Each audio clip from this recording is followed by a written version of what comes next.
Setelah menyeleksi 47 pemain pada tahap kedua, tim elit Pro Akademi Sriwijaya FC U20 akhirnya menjalani uji coba perdananya.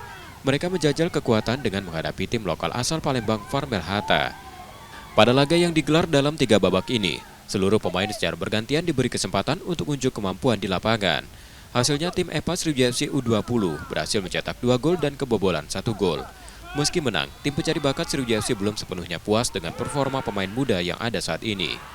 Evaluasi pun masih terus dilakukan, terutama untuk memperbaiki kekurangan di beberapa sektor permainan. Dari uji coba ini, mereka akan kembali mencoret 10 pemain.